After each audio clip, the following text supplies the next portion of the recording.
half what I see. We are not surrendering the president's mission in immigration enforcement. Let's make that clear. Prioritization of criminal aliens doesn't mean that we forget about everybody else. That's just simply ridiculous. But when you have a criminal standing here and a non-criminal standing there, that criminal always should be targeted first because he's a significant concern to the safety and security of the community. Tom Homan, new sheriff in town in Minneapolis, heads our spotlight this morning, along with yesterday a shorter than the previous 3-hour presidential cabinet meeting where he held forth and explained that he didn't really fall asleep at the previous one. It's a feel-good Friday. Welcome into Wake Up Missouri. I'm Randy Tobler. There is Stephanie again. The cold snap has hit us, and we're all going to get our long johns on and many layers of clothing because it's on us again and seems like to be hitting us daily. Tonight, low 2, and then I guess tomorrow and beyond it warms up a little bit. Rude. Another and one. Mid-40s by Monday. What'd you say, John? Mid-40s by Monday.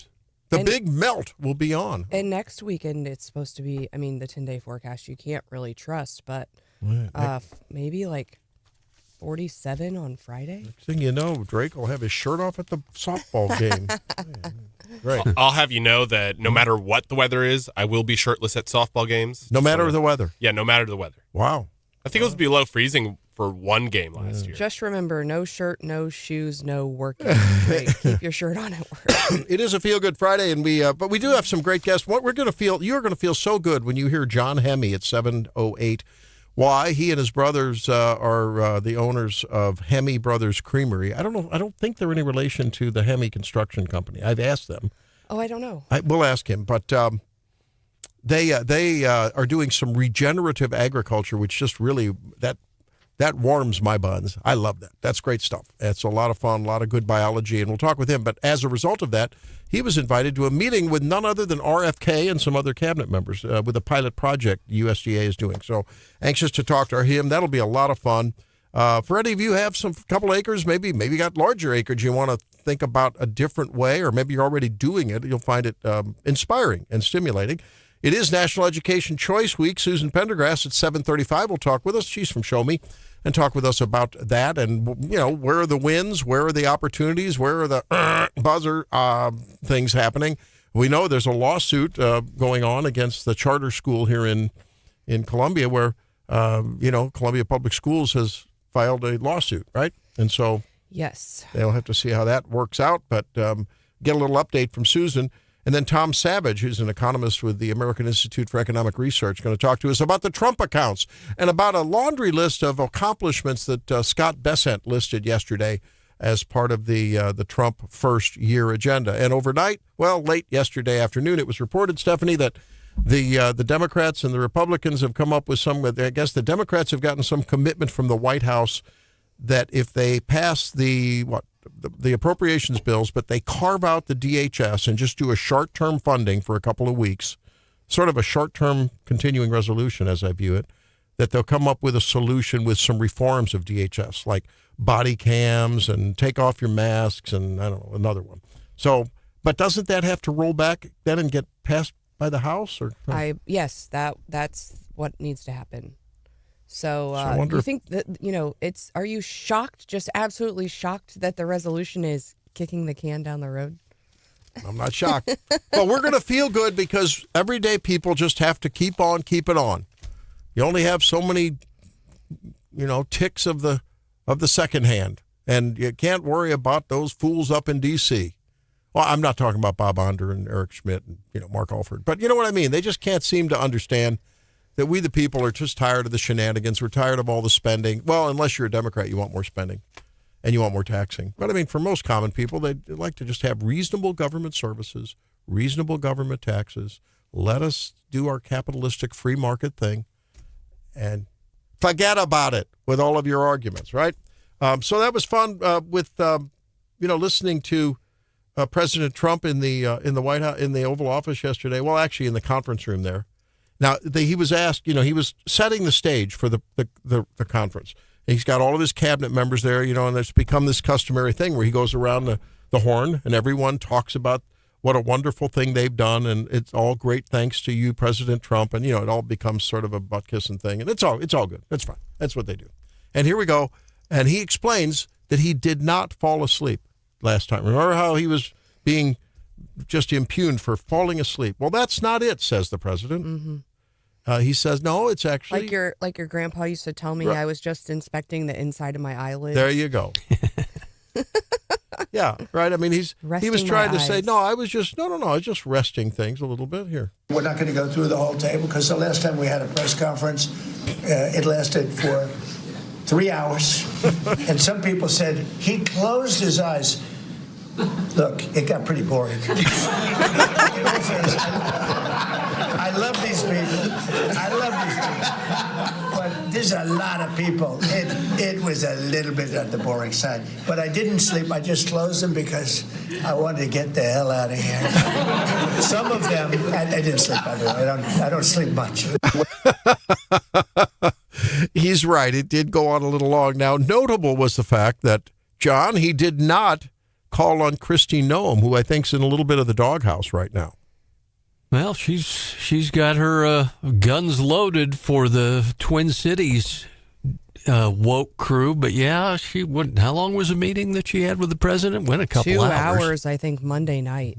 Yeah, Stephanie reported it was a long one, so I don't know. I mean, I can't imagine. Yeah, he likes to ramble on in public, but I can't imagine a private meeting unless he's just rambling, and she's like, yeah, whatever, eye-rolling emoji, I can't imagine what would spend 2 hours, doing that. But sounds like Tom Homan's bringing some reason, some moderation to the whole temperature up there. We'll see.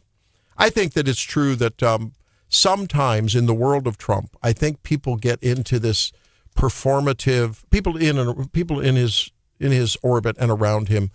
I think that they get into this performative mode that Trump is so good at and has mastered. And they forget that, man, in the wake of someone getting shot, knowing that the narrative can be developed against you so quickly. After that first incident with Renee Good, and certainly after this last one, to just get out there and right away without any of the facts being understood, without really any time to process it, they're out there calling people domestic terrorists, and they're out there to hurt people, and they purposely ram their car in. And whether or not it's true, that you're taking a little bit of a chance because you don't know if all of that is true, and you don't even know if it is true how the other side's going to paint it, and you need to be careful about the performative aspect of leadership like this. And I think that's where they got into trouble. Yeah, there's a delicate balance, and I think our intrepid newsmen know this in being first and getting it right. Right. And sometimes there is a race for wanting to be first and get out in front of things. And I think particularly when you're running the government, you want to drive the narrative. But that is a risk if we don't have all of the facts. Yep. Now, of course, the comments on this that we just played of Trump yesterday in the cabinet meeting, some of the comments, he didn't fall asleep. He checked out because accountability bores him. Questions feel like noise. Facts feel like an inconvenience. Democracy feels optional. I wonder where was this guy when they made us all get the vaccine or lose our jobs, and the military lose their commissions? And where were they about this democracy being optional thing, and closing down our schools, and some liquor stores are essential, but gun shops not so much. Church service outside in the drive-in theater, you can't do that because you might get COVID. Yeah, where's that? Where's the democracy there? This is what contempt looks like in real time. Yeah, let's play this contempt. Here's a little contempt for you. We're not going to go through the whole table because the last time we had a press conference, it lasted for 3 hours. And some people said he closed his eyes. Look, it got pretty boring. Yeah, there's a lot of contempt there. I can feel the seething contempt there. And yeah, he's just joking around. And he's like, I didn't want to be there. Yeah. I think that is so relatable. We have all sat in a meeting where you're like, I'm either going to roll my eyes or I'm going to take a deep breath and close my eyes because I really do not want to be here. This meeting could have been an email. Steph, be careful. Peter listens to the show. Be careful. Be careful. You're going to end up like You're Christy Nome and Be get careful. a 2-hour You might meeting get on you. Yeah. The number of times, you've sat there and you're like, what are we doing here? Right? Yeah. And I think rather than saying that out loud, Yeah. you can just, take a breath, close your eyes, try to find, your inner calm and say, all right, I can continue. Well, We've all been there. On another note, because we do live in a very open society where you can pretty much do what you want to do. Front page of the Columbia Missourian, drag show allies plan to head off protesters. They're going to put up a wall of rainbow parasols at the First Baptist Church in Columbia. Yes, a wall. They call it the... When is this happening? Yeah, and they're going to have, this is at 5. The show's at 6. Is it tonight or is it Saturday night? They don't give the date. They just say the time. Well, what would you expect from the Missourian? I don't know. Maybe I missed it. Saturday night. Saturday night, Flamey Grant. Can I buy you a ticket? John, Steph, Drake, would you like to go? I'll buy your ticket. I think I'm scrubbing my bathroom floor. Flamey Grant. Well, Amy Grant. We saw Amy Grant in concert, maybe even the early 2000s. Fabulous concert. We saw her down in Branson. It was fabulous. Right there. What's the big theater? The White House? No, big theater. You drive into Old 76 there from at any rate, from the north. And we saw her fabulous concert. I don't know that I want to see Flamey Grant, though, however. But, I think I've said this, and you can tell me that I'm not a Republican. I don't mind a good drag show for adults in the right place. I think you can. I have been to one. Would you clip that, please, Drake? One. It's been clipped. I've been to a professional one. I was with a bunch of girlfriends. We were in Las Vegas. Yeah. It was all adults. Uh-huh. It wasn't at a church. Right. If that's your thing. Yeah. Do it. No. And look, look, this whole something about. Have we found out? Is our kids invited? I don't know. I just know that they're going to have. There's going to be the Parasol Patrol. It will be there. They form groups to protect performers using rainbow umbrellas as a human wall because they anticipate protesters. I don't know. We'll have to see. So we have lots going on today, and Flamey Grant's tomorrow night, and we're Wake Up Missouri, and we're glad you're here. The Daily DC Rundown coming around. It's Wake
Minaj is It's Nicki. fantastic. She's a terrific person. She was so nice, and she understands, what we're doing with the Trump accounts. We're helping children grow up. When they're 18 years old, they're going to have a lot of money. They're going to be rich. And she got it. But she's a supporter from the beginning, and I think Nicki Minaj is a winner. Well, that was Donald Trump next to Melania at the screening, the star-studded screening of Melania in D.C. last night. Here's Stephanie with the Daily D.C. Rundown. So Trump is already weighing in on winners and losers. He says Nicki Minaj is a winner for him. So text us your winners and losers today. We'll do those at 8:30. I'm very excited for the Melania documentary, Randy. Me too. I plan to see it. I'm still learning more about Kevin Warsh, who is the new Fed chair. Trump said he was going to speed up the timeline of announcing who that new person was. Apparently, the prediction markets got it right. Warsh was a 95% favorite, according to the prediction markets. So they apparently had the inside knowledge. He's a Stanford graduate. He previously worked in the Bush White House. And he, let's see, what else do we know about him? He was previously considered in 2017, but passed over. Trump thought he looked too young. He had previously served as a Fed governor from 2006 to 2011. He was the youngest ever at age 35 and played a key role in the 08-09 financial crisis response. I wonder, since he's from the Hoover Institution, that's where VDH hangs out, Victor Davis Hanson. Mm-hmm. So maybe that some osmosis will work there. I'd like to see that. He has spent a number of years publicly criticizing Powell and the Fed policies, which folks think the insiders at the Fed are going to, that's going to maybe create a challenge for him. And he's had differing stances on Fed independence over time. In 2010, he talked about how it should be independent. And more recently, he said, hey, they've kind of forfeited their independence claim because they've totally failed on policy. So that is the pick we are learning this morning. We are also learning that apparently there is a spending deal agreement. Randy, you briefly mentioned that. We've got a 2-week stopgap measure for Department of Homeland Security funding while these reforms about ICE are negotiated. Democrats kind of drew a line in the sand. They said they wanted training for the officers, no masks. They want IDs, something about IDs. They want body cams. So I don't think we've reached the deal on DHS, but we've reached the deal that we're going to kick the can for 2 weeks. Of course, this also takes a unanimous support in the Senate to split these up, and it's going to take a vote of the House. And the House isn't back until Monday, so the earliest they could vote is Monday. Eerily, we haven't heard much about the major needed budget cuts in all these spending bills. I haven't heard a peep about that. Totally crickets. silent. Yeah. Are they? Is this a diversion tactic? I don't you think nailed so. it. Yep. All right. We are also getting word that ICE is ending its enhanced operations in Maine after pressure from Senator Susan Collins. I think overall we're seeing kind of a different tact this week with Homan, trying to lower the temperature and not, I think, and so I think this possibly is a response to that as well. Just the idea that, hey, what's going on in Minnesota is awful and we can't see it go on elsewhere, and we need to lower the temperature, not just in Minnesota, but everywhere. It's amazing, though. I saw this graphic on one of the shows that said, tens of thousands, 8,000 here, 10,000 in Texas, wherever in South Carolina, all of the arrests and the deportations that have had. You haven't seen any of this kind of agitation and rioting there. This is clearly an organized, sort of the nuclear center of that movement. Oh, yeah. No doubt about it. You listen to Wake Up Missouri. We're having too much fun this morning. It's a Feel Good Friday.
Good Friday, but I have to warn one of our listeners that he has to be careful about getting infected.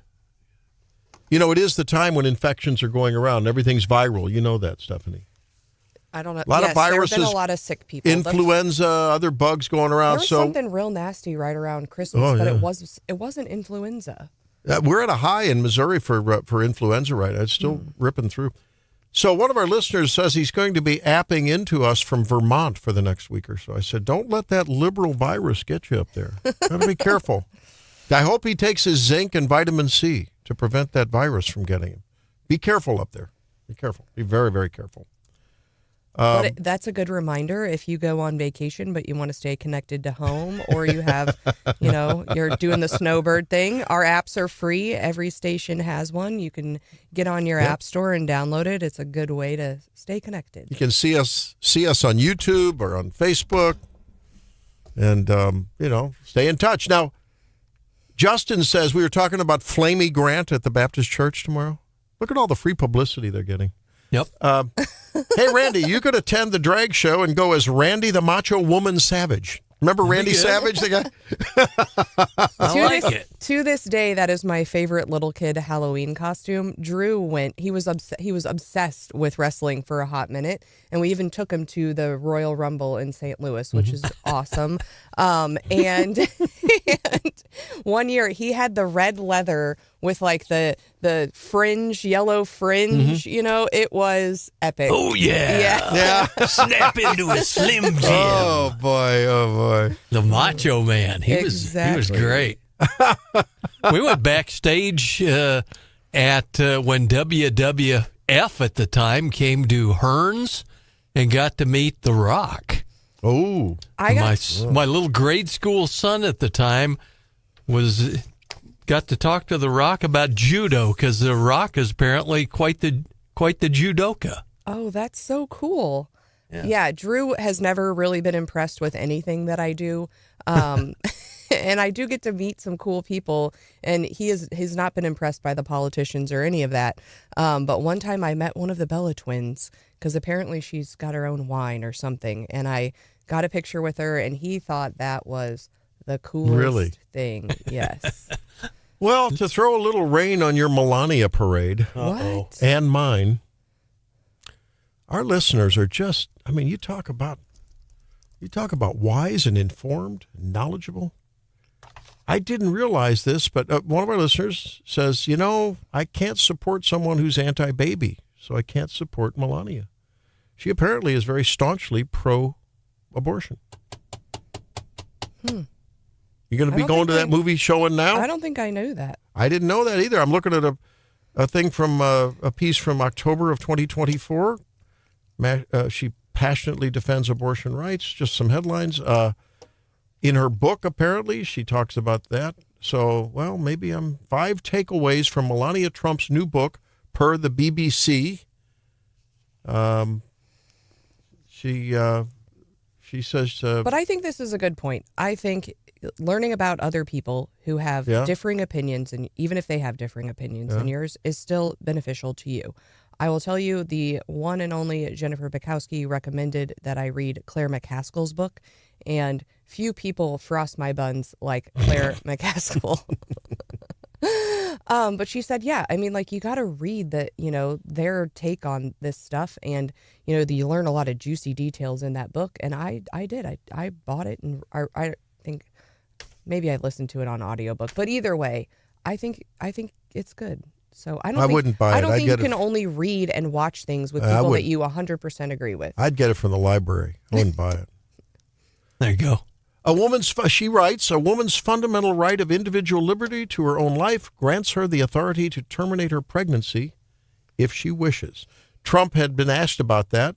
He said, we spoke about it, and I said, you have to write what you believe. Well, okay, good. Well, Melania just... I might watch her documentary. I might not vote for her lost some to standing run our country. There. Okay. I wanted to bring... By the way, 7:08, you don't want to miss it. We're going to talk with John Hemme and find out what it's like for a Sweet Springs dairy farmer and cheesemaker to meet RFK. That'll be fun. He and his wife were up there talking about some regenerative agriculture programs coming out of the USDA. I think Brooke Rollins was there as well. This will make you feel good. You know that hateful, vitriolic nurse who was posting about hoping when Caroline Leavitt delivers that she's just torn up terribly and, left basically maimed from her delivery? She now, the Surgeon General in Florida, has taken away her license. They've taken away her right to practice nursing in Florida. Good for her. Wow. Good for her. And what the AG there said was, look, you can have your thoughts, but he said making statements that wish pain and suffering on anyone when those statements are directly related to one's practice is an ethical red line we should not cross. So there you go. So now, am I in trouble if I said that it's not unethical to make people in the prison shovel the snow? I did say they shouldn't get that they should have insulated clothes. But I'm not wishing pain and suffering. I'm wishing hard work. That's cool, right? Is that okay? I think you're. Does right that violate on the Hippocratic Oath? No? No. Okay. Want to make sure. I got to check it out with Judge Bell here. I want to make sure. She's going to be wearing a robe someday, I'm telling you. No? No. Oh, okay.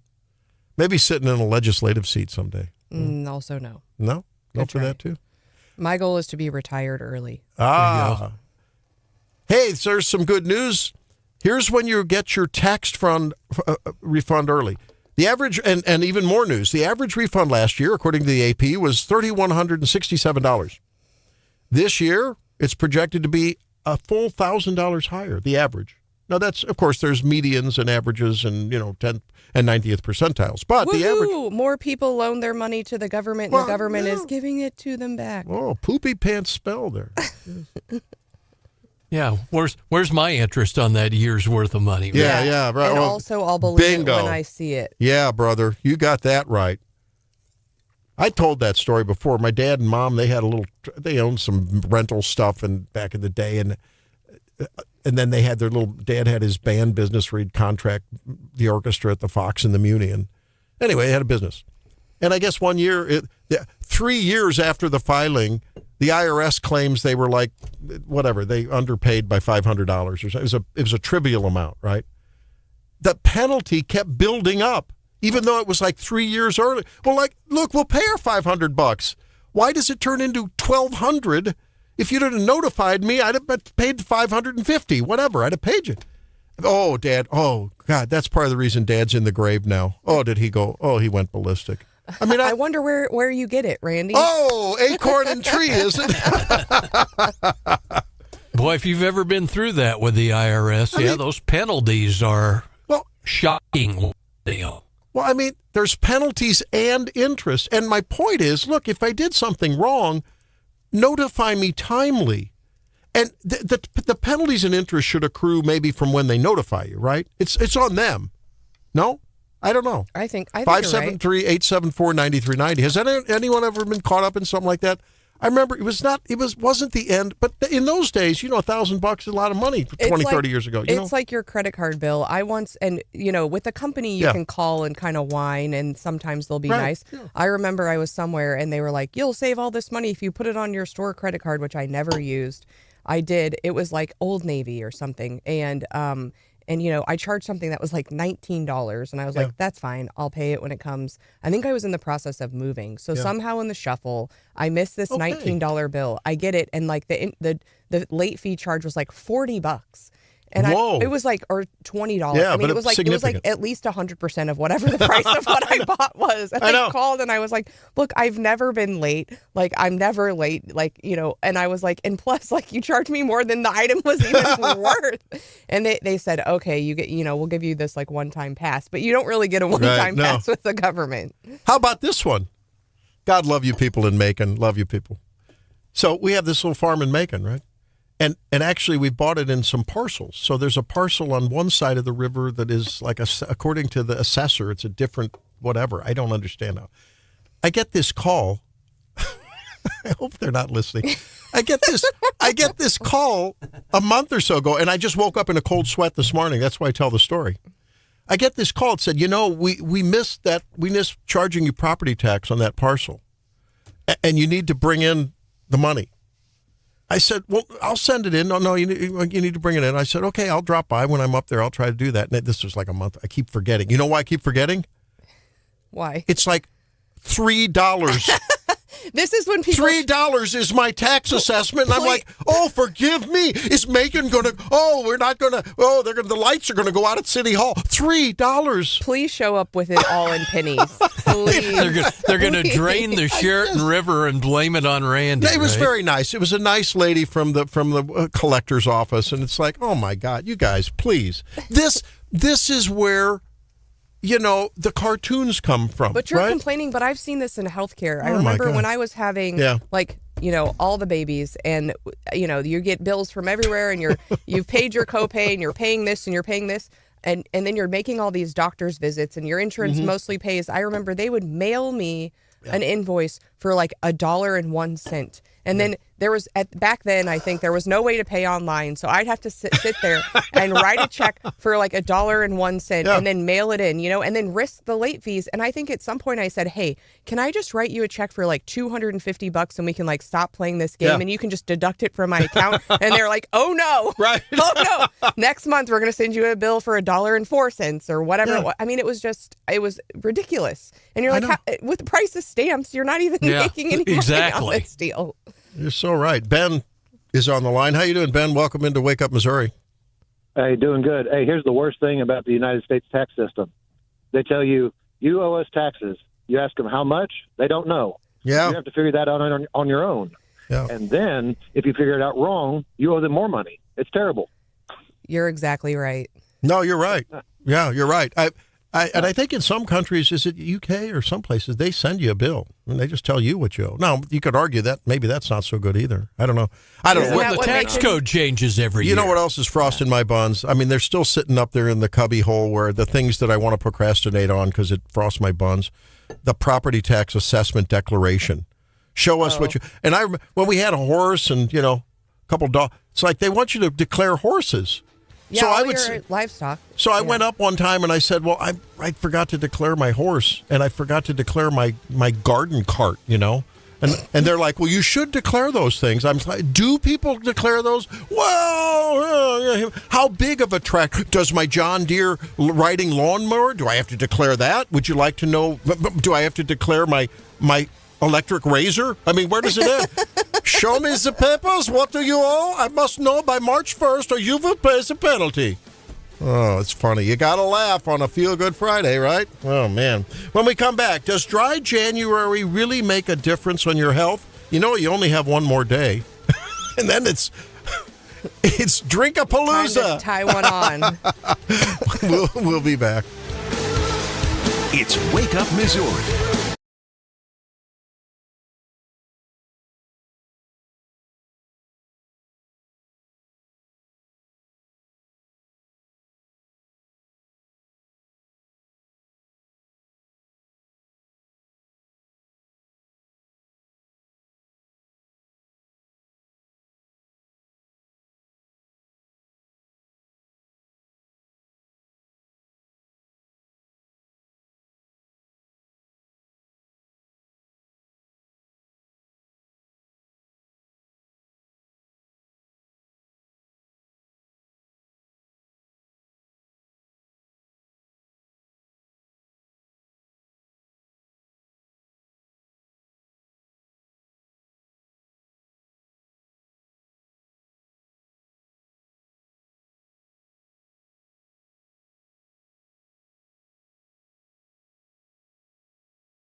we approach the end of January on Make Missouri Healthy Again, for those of you who did a dry January, or if it's like your wine, maybe a mostly dry, a semi-dry January, you probably noticed some positive impact. Well, that's what researchers find, too, as they study the increasing numbers of people that participate in a dry January. I think about this story, and the impact continues to build on me. One of the biggest complaints we have, the two biggest complaints we probably have in the office are mental health complaints, anxiety, three biggest complaints: mental health, anxiety, sleep, and weight. That's what everyone's worried about. And then, of course, I'm worried about blood pressure and so forth, and other things. But it turns out that really all of those things are negatively impacted by alcohol. So what they found is that folks who participated in that improved sleep, better mood, enhanced ability to lose weight, increased energy, and healthy liver function and blood pressure. I know that. I see it. And they also found that sheer willpower is not really the key. That's not going to get it done. Social communication and social support, the apps and daily reminder kind of thing, so the technology tools will help people stay on track too. But isn't that amazing? I mean, a pulmonologist named Dr. Bhattacharya, not of the NIH fame, but this guy's a pulmonologist.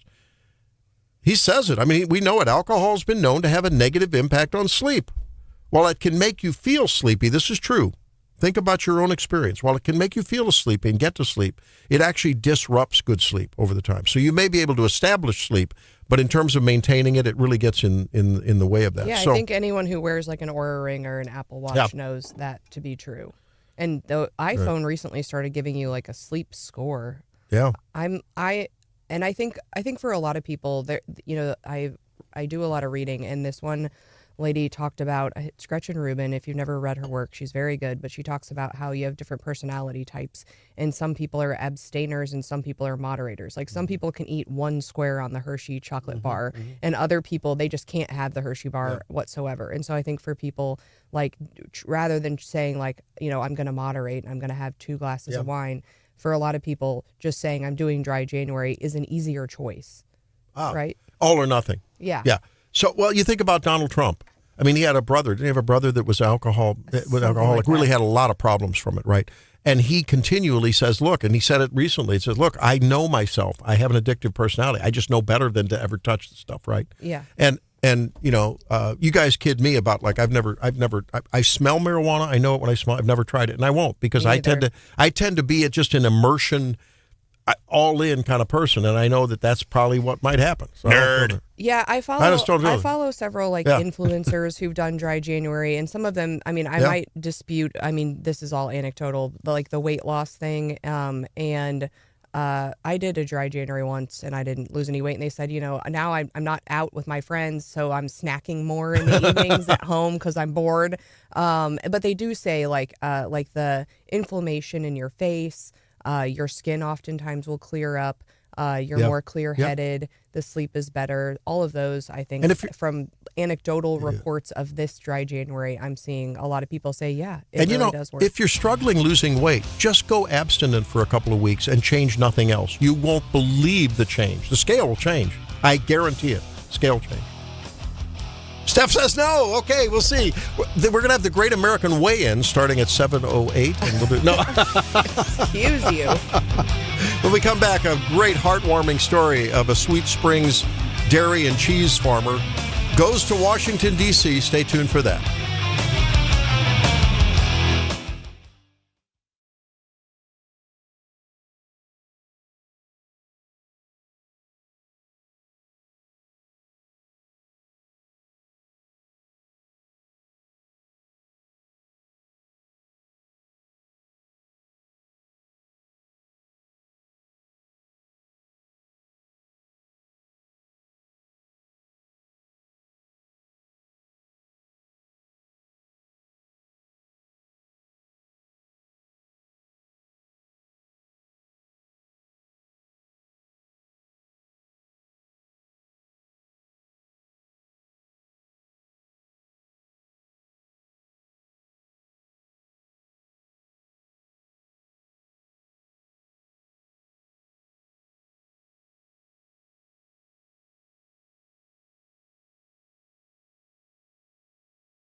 When there's not much growing from the ground, everyone's thinking about the days to come. As the days are getting a little bit longer, pretty soon the ground will be thawing and warming, and agriculture will be blooming. I was feeling real good when I read a story about some folks that I met at the Columbia Farmers Market with their cheese operation. And I saw, well, my gosh, I see that they're up in D.C., and we have one of them right now. John Hemme joins us right now, and he's the co-owner of Hemme Brothers Creamery in Sweet Springs. And John and his wife Brittany visited D.C. recently and to talk about a new pilot program. John, welcome into the program. I was really warmed. My heart was warm to hear about not only what you're doing, but what a fascinating time you had up there. You got to meet RFK and Brooke Rollins. Tell us about your journey. How did you end up in D.C. with two cabinet secretaries? Yeah, well, good morning. I'm really honored to be here. And, yeah, it's funny how life works. I don't quite understand how God puts situations in front of us, and we just kind of go with it. But through the past 8 years of being involved in that space, we've gotten to know a lot of really good people at NRCS, and we had gotten a phone call from one of them that we were pretty good friends with, and said, "Can you be in Washington, D.C. in 2 days?" And it's just something to drop everything in your life to go fly out and try to figure everything out with the kids. But it was an opportunity we felt like we couldn't pass up. Didn't know too much about it. So it was all over your venture into something called regenerative agriculture. I know a little bit about regenerative medicine, but what is regenerative agriculture? Regenerative agriculture has had maybe some different names in the past. Maybe a holistic management would be something that would have been called years ago. It's not really sustainable agriculture. It's moving past that. We're trying to rebuild our soils and get them to functioning the way they were originally supposed to, the way they were designed to. So does that mean less herbicide and more somehow natural management of the land? Yeah, it's all cultural practices. So, they've got these soil health principles that really just mimic nature, but they're like reducing disturbance. So the less physical or chemical disturbance you can do to the soil, the better off it's going to function. Leaving some armor on top, like in nature, you never see bare ground. Nature doesn't want bare ground. So kind of manage it like that, and trying to keep a living root in the ground throughout the year, throughout the off season. A big part of it because we're trying to feed those soil microbes to keep things moving. So, talk to us generally about Missouri dairy farms. I know this article that covered your trip talks about how I think you're the only remaining dairy operation in Saline County. Yeah, that's correct. Talk to us just about the industry itself and what you're seeing, over time with dairy farms. Well, dairy farm is a lot of work. The cows, we just installed robots at our farm to try to lessen the labor load on ourselves. Neat. But I mean, if you're doing all the work yourself as a small dairy farm, a lot of the kids have not wanted to come back to continue that. So people have just gone out, one dairy at a time over the years. Yeah. It's easier honestly, I'm in charge of the crops on our farm, and that's a lot easier work than it is on the dairy side of things. But you find, so you're not out there with the stool under the cow, milking the cow manually anymore. That's no, yeah, okay. No. That's like asking if I've ever seen a row cultivator. I'm too young for that. All right. Well, but then you've also found a way to make a business of it because you've diversified. You not only produce the dairy product, but you then turn it into awesome cheese. I can tell you, we've experienced it. It's very, very good stuff. Quark and other things. cheddar and feta. We like the feta on our Greek salad. But how does that go? Do each of the brothers have a different role? You said you do the farming. Then does someone do the milking and someone do the cheese making? Right. Yep. So as of right now, it's myself, 2 brothers, and my dad. And I'm in charge of the row crops and raising the replacement heifers. My brother Michael's in charge of the milk cows, and we've got a small beef herd. He's in charge of that as well. And then my brother Nathan's in charge of processing, so making the cheese, and Dad's in charge of sales. Yeah. Well, you have to be happy that the recent food pyramid guidelines have been turned upside down, and now dairy is like thumbs up with RFK. What was it like to be in the room with RFK?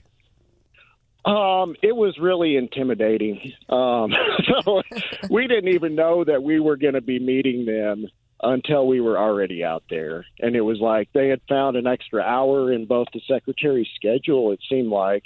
They're like, hey, let's meet with the producers.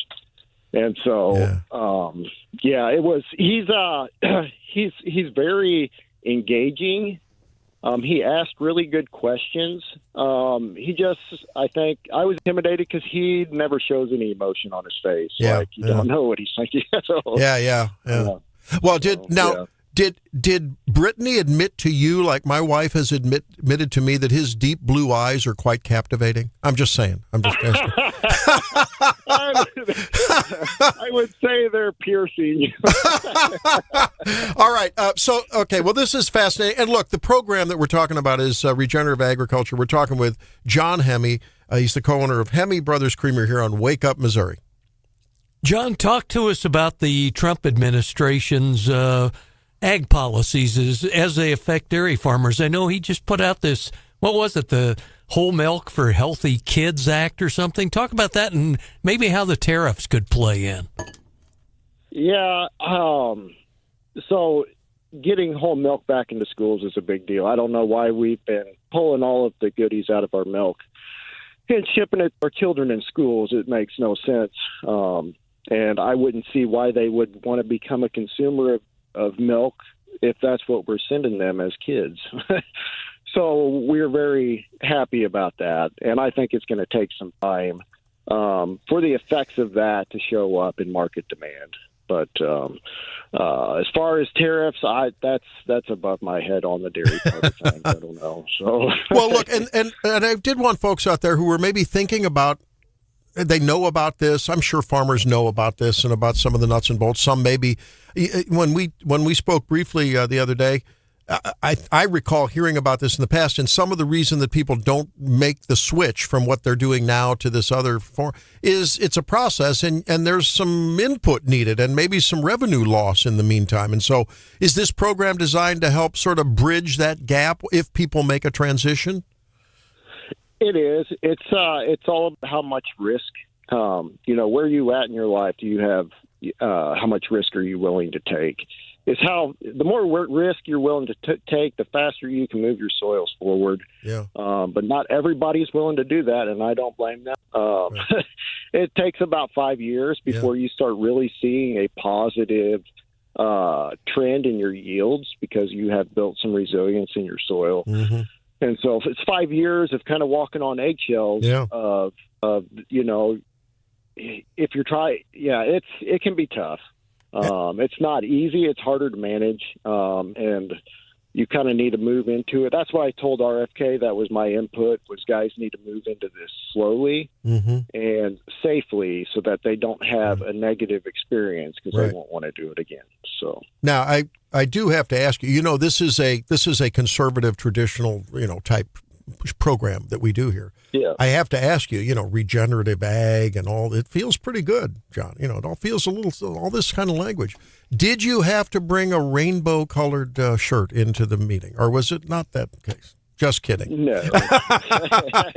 No, no. Okay. Nope. It's I'm very excited that this administration has kind of picked up the flag on that. Yeah, that's cool. I think it's something that everybody can get on board. It might be one of the more bipartisan. Yeah. Well, after all, conservation has conserve as its root, right? So, I mean, taking care of the soil makes so much sense if it's going to increase your yields and ultimately really it seems like a win-win-win all the way around. And this is a great way to do it. Well, look, thanks for sharing your visit to D.C. with us. It's really a fascinating thing, and people can read about this I saw this on agweb.com. I check it first thing every morning, and I ran across it. So maybe they can say hi to you and your dad and your brothers at the Como Farmers Market as well. Yep. All right. Absolutely. John Hemme, thanks for joining us on Wake Up Missouri. Yep. Thank you very much. All right. There he is. It was really fun. Can you imagine what that is? He had no clue that's what this was about. It was up to go and basically be a listening session. And then all of a sudden he says, I'm in the room with Rollins and RFK. Incredible. And the word he used was intimidating. That's interesting. Would you think that would be the way that meeting would unfold? Yes. If I was hanging out in D.C. and suddenly members of the administration are in the room, I'd be intimidated. Yeah? Yeah. Yeah. And they're asking you questions about your business. And, I think I'd be honored. Yes. But also, yeah. That's the take home from this. This administration actually listened to the people, right? The little people, and I'm not denigrating this guy, but that's so nice. Rather than just listening to the Harvard chair of the Department of Agriculture, not that that's a bad thing, but talking to the people that actually would be impacted by programs. That's cool. I would be just for his defense, I'd be intimidated too if I was sitting there at a conference and how many times did you batch ride your milk? Like, that scares me. Yeah, no, that's right. I wonder if John asked RFK Jr. about how to keep brainworms out of the dairy herd, maybe. Although we're all well prepared for being intimidated in the presence of someone. Stephanie brings the topic next. Well, we've all gotten the question mark. I'm sorry. Stephanie asks a question, you don't quite get around to answering it, and then all you get with the next text is question mark. I got that from my son the other day. Did you really? I was like, ooh, this is now payback. You know what it feels like. No, all right, Stephanie, make sure we stay on track and on point. And did you know you can see bison in Missouri? Bison herds are coming back across the land. We'll talk about that when we come back. It's Wake Up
on Wake Up YouTube channel, the Wake Up Missouri YouTube channel, and you also have the Facebook feed. You have the podcast. So there's no excuse not to stay in touch with us. And if you don't, Stephanie will sanction you somehow.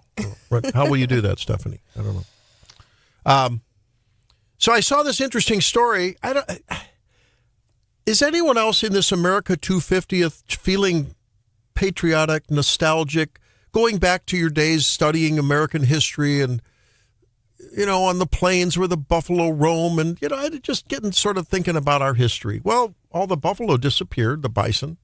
They were slaughtered. Yeah, but they're being reintroduced. I saw this story that they dropped off a small herd to an Illinois prairie outside of Chicago, and some Native Americans were there, and it was very, very cool. A large crowd of the Santee Sioux were there in woven blankets and synthetic down jackets. But they were there. They said it's different when you're welcoming them back home. That's their home, not mine, tribal elder said to the CBS News Chicago. So I thought I did a little poking around as what can you find in Missouri? Yep. At Prairie State Park in Barton County, southwest. That's down by Nevada. Yeah. Yeah. They feature a resident bison herd roaming the tall grass prairie. I planted tall grass prairie on my farm. I killed all the fescue when we bought the farm, and I planted forbs, the wildflowers and tall grass. I love it. I asked my family; they think I'm cuckoo. I walk through there. I go, look at the big blue stem. Look at the Indian grass. Look at the little blue stem. Ooh, there's a partridge pea. Your I family's love it. not the only people who think you're cuckoo. I love it. I'm not kidding because it's restorative. It's restorative. I love it. At any rate, so I'm visiting this. Over 200 genetically pure bison in this down in Dunn Ranch Prairie. So Prairie State Park in Barton County, Dunn Ranch Prairie, which is up in Harrison County, northern Missouri. That's managed by the Nature Conservancy, Nature Group. That's one of the largest herds in the state, over 200 bison there. And I guess there's some private herds around too. Some are for meat, but others are just for hanging out. There's even somewhere over in St. Louis County where you can see a small herd, too. Stephanie, see? Oh, you have Look a at the picture of the bison. Coffee. My sister-in-law is an artist, and she is releasing this series. This is not. I just thought about this. I didn't realize it, but they're going to have some travel cups with their with her paintings on it. But I got one called Tatanka. With a watercolor of a bison on it. Isn't that beautiful work she does? And it looks, is the word for and I love it. Bison. I don't know. know. We are really spoiled here in Missouri with a lot of cool wildlife. Oh, yeah. And you don't quite realize when you grow up with the St. Louis Zoo so close what an incredible zoo it was. Oh, but my. as a young mother, whenever we traveled, I was always like, oh, they've got a zoo. And inevitably I'm like, this isn't a zoo. Our zoo kicks this zoo's butt.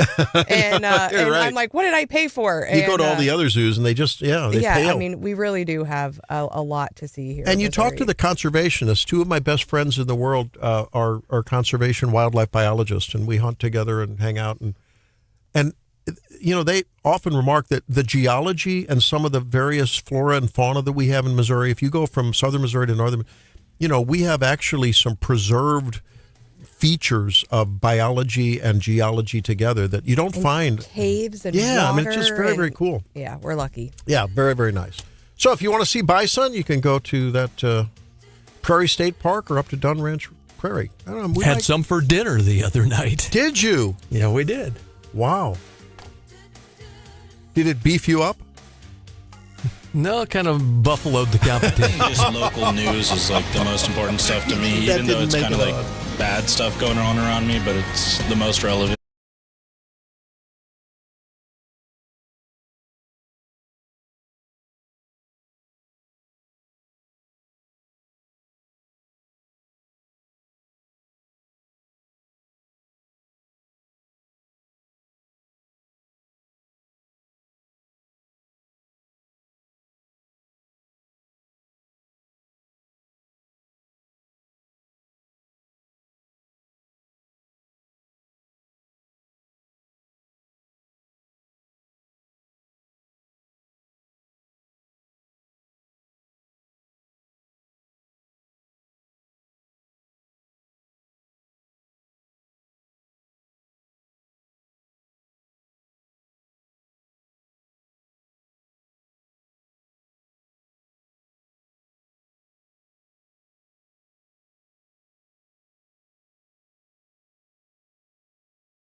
Well, it's a Feel Good Friday, and there's some breaking news that feels real good, I think, to many of you. Certainly feels good to me, Stephanie. John and Drake, guess what? Don Lemon apparently has been arrested. Remember, Don was part of that, shall we say, a church insurrection into the sanctuary? Brian Hansen says that he's been arrested here. Federal agents arrested him over the Minnesota church protest. This is breaking news. He was taken into custody this morning. So I wonder what's going to happen with that. They arrested 3 of the ringleaders, the civilian ringleaders of that bleak day when they just bust into that church sanctuary and interrupted worship services. And then we heard they were released, but at the time, a judge had refused to grant an arrest warrant for Lemon, but now he's been arrested. That makes me feel good, because I think that he breached the protection of journalism. I think, John, you're a journalist. Did you think he breached it? And then some. Yeah. Well, he tried to claim he was just reporting on it, right? When people called him. Wasn't that his alibi? He seems to do that a lot when he becomes part of the story. Yeah. And has for a long time. Yeah. We talked about drinking in dry January. Wasn't Don the one who was like at least once, if not repeatedly, drunk on their New Year's Eve celebration? I think so. I think it was Don. I don't know. With Anderson Cooper. I'm not sure, but I think so. Come on, let the boys play. If they want to go on air drunk, let them do it. Is that a show prep suggestion, Drake? Yeah, that's not coffee, buddy. Of course it's coffee. No Baileys. That's coffee liqueur. No Baileys. No Baileys in there. No. A little Kahlua, right? No, not that either. So I don't know. Well, so we'll be following this story and seeing if anything else unfolds this morning, but I'm sure Gary Nolan will be talking about it, and we'll be covering whatever happens on Monday from that. Now, John, it's a big birthday day today for KWOS. Yeah, how about that? KWS went on the air January 30th, 1937, and covered everything from, Harry Truman being elected president to the 1950s prison riots in Jefferson City, and a whole lot since then. What was your first news story on that opening day, John? I think it was something about Herbert Hoover, but I can't exactly remember anymore. I'm sorry, you just threw me a high-hanging curve there, brother. Yeah, take a mighty cut at that one. Well, Randy, why are you asking? I mean, you were listening, right? Oh, yeah, there you go. I did. Exactly. That was too easy. The fun thing we like to point out about KWS, that as KWOS, yes, it went on the air in the late 1930s, but the predecessor, WOS, 3-letter W call letters, was owned by state government and actually broadcast from the Capitol Rotunda, and the antenna was there. And a neat fact about it was, in that era, the Highway Patrol drove Model A Ford Roadsters, convertibles. Obviously, no two-way radio in that time, but they did have AM radio, and to communicate with the troopers, the State Patrol gave messages to the on-air jocks who said, Trooper number 42, go to Joe's gas station in California, Missouri for a message. Holy cow. And that's how they handled that. Gosh, how the world of communication has changed. But Exactly. there's something exciting about old radio. I have this book that chronicles some of the big radio announcements of our time, of the 20th century. For instance, the guy announcing when the Hindenburg exploded. And it's got a CD with it. Maybe it's actually vinyl. I don't know. But anyway, it's old media. And it's chilling to you create these pictures in your mind's eye. And then you look at the actual photographs. But the guy is crying. He's like, oh, the humanity. I mean, he's crying. You can hear the emotion in it. You remember it, John, right?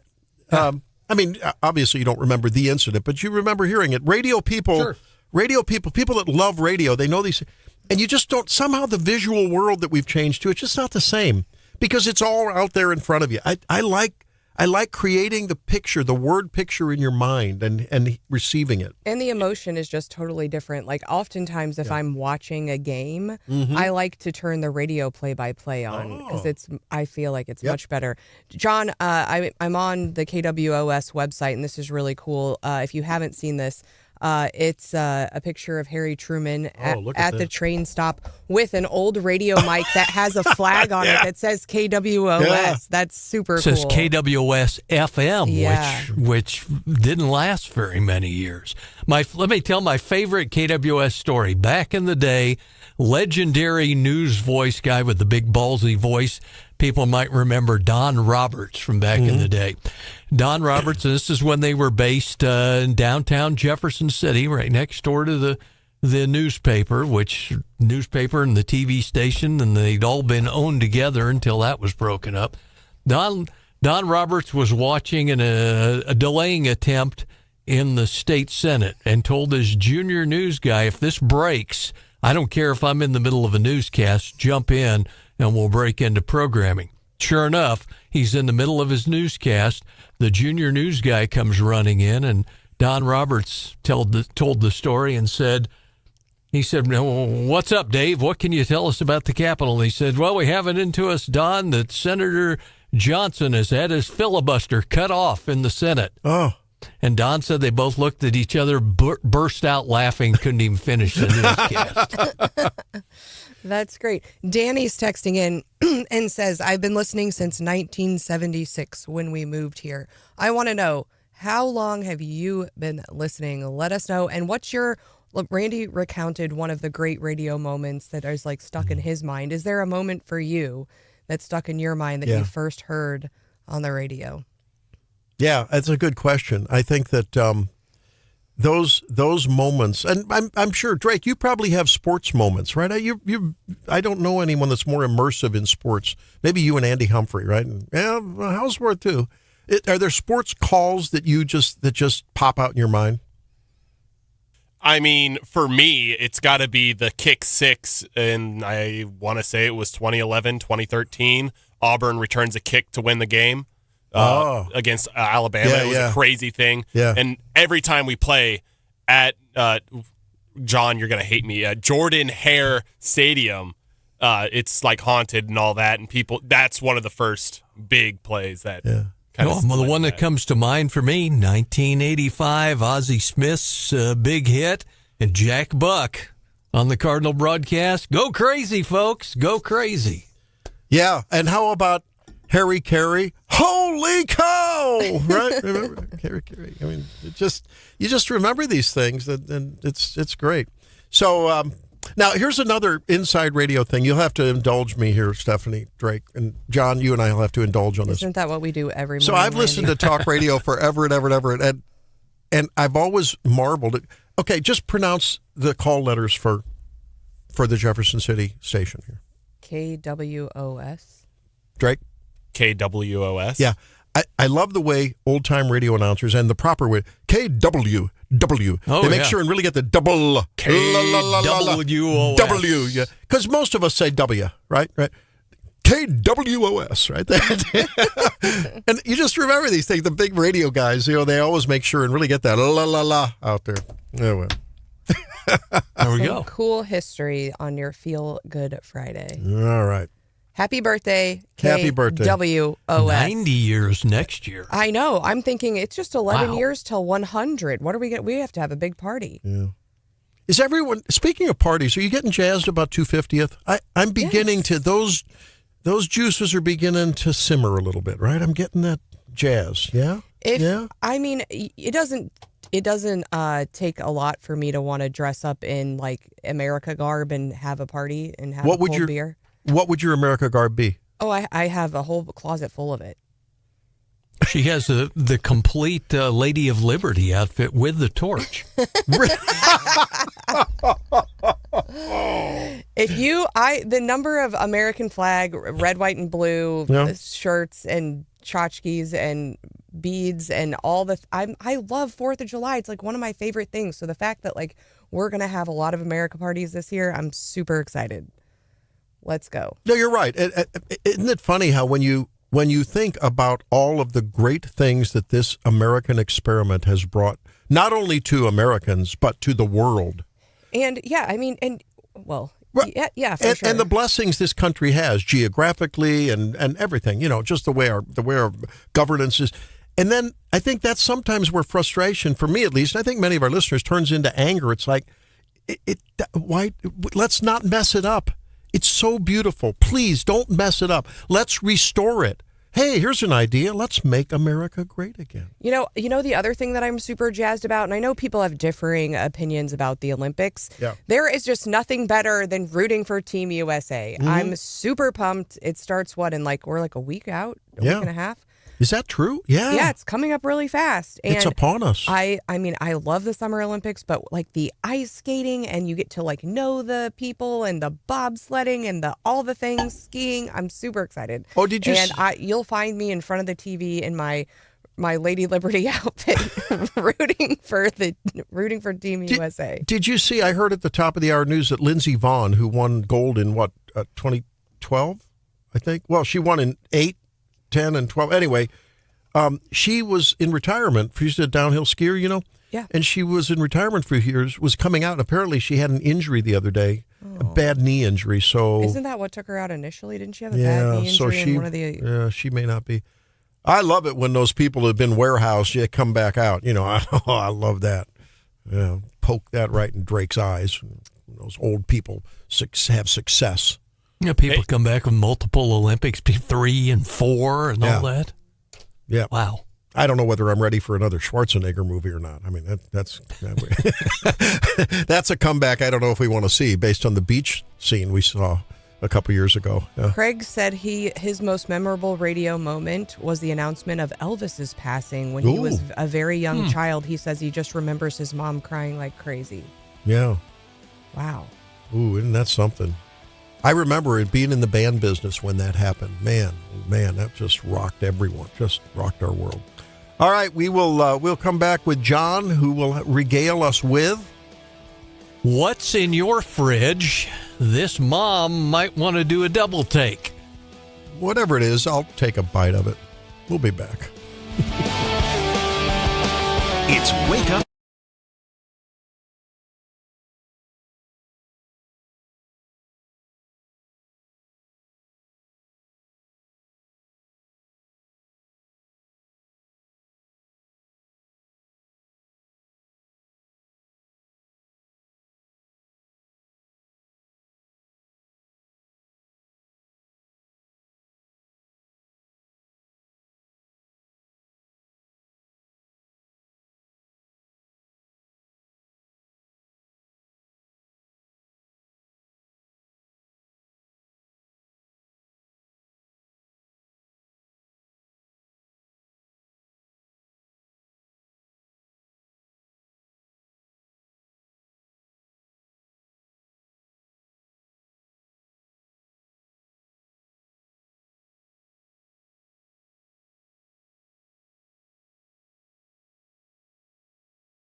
Refrigerator sparking a heated conversation online. A Reddit user shared the photo of the contents of his sister's fridge, which includes 20 plastic water bottles obsessively lined up on the top shelf, a shelf with 3 takeout containers full of leftovers, and a bottom shelf consisting of 2 giant tubs full of free condiments from fast food restaurants. Crisper drawers, empty, no fruits or vegetables except what appeared to be a package of slightly old cold cuts. The guy said, "This is my sister's fridge. She's kept it just like this for 20 years. And said her son came home once and wanted to put a takeout plate on the water bottle shelf, and she said, no, there's no space in the fridge for that." According to the user, his sister has no fresh food and rarely cooks. Check her freezer. It is full of stacked boxes and bags of exclusively, of course, Trader Joe's frozen food products. One other poster said simply, "This is the spookiest fridge I've ever seen." So what's in your fridge? Are fridges like bathroom cabinets? When you have a party, do you clean out your fridge a little bit? Like, maybe you clean out your bathroom cabinet so in case someone... Are you looking in people's bathroom but cabinets at parties? Oh, I'm no. never inviting you. I never would, but you haven't read stories about that people that do that, they creep on people's... Yeah. Oh, yeah. You haven't read stories about that? Now I have a new fear unlocked. No, because they tell... Well, I mean, I think of it like with controlled substances in the cabinet. There are stories of people snatching other people's, controls. Oh, for sure. Yeah. I don't have a lot of controlled substances in my house. My concern would be, everyone has a I just drawer. figure they're looking to see if you're like tidy or not. Well, that's what I mean. Yeah. So doesn't everyone have a drawer or a cabinet that you're not too proud of? It's like, oh, can I push one more thing in there? I've got a garage like that. Not me. I am on the ultimate purge. I'm purging all of the things. Really? 2026 is the year of the purge. Oh my gosh. My blue dumpster is so full and I have more trash. If you have some space, let me know because no, my cabinets look impeccable right now. Can Drake and I come over and do some dumpster diving? No. Oh, okay. Boo. Well, I was going to say that I think that there's some other drawers in people's houses that they're more scared of people looking into. Yikes, Drake. But we're Midwesterners, right? And so you're a Midwesterner when you have just a drink fridge. And I was just telling Randy this morning, I need to clean my drink fridge, but it's in the garage and it's been too cold to clean the drink fridge out. We haven't had to worry about keeping the drinks cold. Just put them in the garage. Exactly. Yeah. Which is why it's a good time to clean it out. Exactly. 573-874-9390 if you have any... This is my other big beef with Airbnbs. It's going to be a little bit early, Froster Buns Friday. Can we steal Gary Nolan's stuff for a minute? You go to an Airbnb, it sleeps 15. You have multiple families there, and it comes with one fridge. And it's like, where do you put all the food for 15 people for a week? Yeah, that's a problem. If you're building an Airbnb and you're going to sleep 15 people, give me a double fridge or at least a garage fridge. Yeah. Where am I going to put all my drinks? Well, I can't put there's it in ice. the fridge because it's full of food. You ever heard of ice? For a week. Gives you an excuse to get away from the politically charged discussions and run to the gas station for about half a day. Give me a double fridge. Dang it. That's fair. Gary says, I had an aunt that opened medicine. Oops. Oh, I hope Gary's aunt isn't listening. That opened cabinets, dresser drawers, and closets. Drove my mother crazy. Don't tell me there's not daughter-in-laws out there who If you're coming to a know party in my house, I'm going to have a waiver or an agreement, a contract you sign when you open the door. No opening my cabinet. You know when the parents-in-law are coming to your house, they're given the white glove treatment, if not overtly, metaphorically. It's happening. Hey, let's talk a little about Trump accounts and the account.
Your host, Randy Tobler. I did. But if I had access to something like this, my whole life would have been different. So now I'm thinking about all those kids that are bright and just don't have, they're not born with a bank account. They're not born with wealthy relatives or parents, but they have so much to offer this world. And now they get to have some sort of hope. And I'm big on hope for children and for young people. They get to have hope knowing that they can be in the same playing field by the time they're 18 or in their young 20s. They can have something going for themselves at that age. That was Nicki Minaj as they rolled out on a big expose the Trump accounts. And on a Feel Good Friday, that's something to celebrate and to feel good about. To help us understand what that means, what it can mean, and maybe as a template for some different way of thinking about savings in this country, Tom Savage joins us. Thomas Savage is a research fellow at the American Institute for Economic Research, AIER.org. Thanks for joining us on this Feel Good Friday, Tom. You feeling good about the Trump accounts? I am, Randy. I am. Happy Friday to you. Tell us about what they mean and what it could really mean if parents and children, and yes, businesses, we hear more businesses jumping on board, were to really take heart and really get involved in contributing to these accounts in the behalf of kids, what it could mean in the future for them. Well, this is a sign that kids are built. You can build out savings for kids in the future, really help them grow wealth that can grow out into to be a substantial, not, depending on the deposits made. Even if you don't make any deposits, it could still be a decent chunk of change. Let's say you just take the $1,000 in seed money, you don't touch it, and you let it grow. It's a little over $3,500, which, as my dad would always say, you still got to get up and go to work in the morning, but that could be a decent chunk of change that goes towards your education, starting a business, or even your first home purchase. But I think, too, this is the first step in a much longer journey. And really, I think the next step for the folks in Washington after these Trump accounts are coming out is to then go ahead and simplify the tax code. You want to do that because we already have a ton of different savings vehicles, all with their own unique rules and restrictions. And so simplifying that tax code, moving towards savings accounts that are a bit more universal, that's really going to encourage more saving, more investing, more people, especially the younger generations, thinking about the future. The window for the $1,000 is kind of small, but I know the Dells made that donation, so apparently, there is some money available for other folks. For folks like me, whose kids are in school, I don't qualify for the $1,000. I can still apparently open the account for my kids. I guess I'm having difficulty distinguishing how that would be different than me just calling up my financial planner and saying I want, a brokerage account for one of my kids. I mean, it's different from my 529 plan because it's not limited to education. Are there other, what are the differences? Is it beneficial for someone like me? Oh, that's a great question, and especially that's where the rub is, and that's kind of the point where I'm saying they need to simplify the tax code because you have these, you have something like a 529 plan, which is strictly for education. You have you have regular brokerage accounts. You could set up, some people might choose to set up Roth accounts or things like that, and that's where some of the pitfalls we're starting to see are. We don't just want these accounts to just be another layer in an already convoluted tax code. You want to help move this towards real savings. You want it to expand. And, really is whether it's right for you or not is at the discretion of the family's financial situations. And, calling up a financial advisor is, of course, always the best advice. I don't want to give financial advice one way or another without knowing everybody's particular situations. But, that's the thing, too. That's where we're starting to see some of the pitfalls, and that's where some of the concerns are raising where, if families need a flow chart to decide how to best invest for their kids, that's where you're going to start hitting some bumps in the road. Agree. And yes, I'm not asking for personal financial advice, but I think I hadn't really thought about it in that way. And I think that's a helpful context because, again, I think, my basic economic knowledge is if, I've got more money in the account, it's growing. So having it split up between a bunch of different accounts probably isn't beneficial. But you're right. We probably have to consult our own personal financial advisors. I've heard more than one economists like Thomas Savage and others say, man, too many people are spending too much time dodging the tax code and managing things for taxes rather than for investment returns. That drives a free market, that drives prosperity, that drives the creation of wealth. Why that's lost on our legislators, I don't know. I don't get it. Tom Savage joins us this morning on Wake Up Missouri. Talk to us about those families out there, presumably looking at kids headed to college, say MU or something like that, University of Missouri, where they're talking about $25,000 a year. How do you financially manage that, especially when you've got maybe more than one kid approaching college age? Oh yeah, that's a difficult thing, and you have to see what these Trump accounts might look like and, say, is it going to be a better bet than, say, putting money in a 529 tuition plan, which, of course, would go directly to education, whereas these Trump accounts are, I'm so glad you brought up the point that it's like, well, how does this compare to the other savings levers and these other savings vehicles? And that's, I think that is something that still needs to be hashed out, and that's something that still needs to be explained by the current administration. Full disclosure, I have 3 kids under 5. I live in Indiana. I'm very excited about the prospects for being able to invest for them, but I'm a rather unique situation.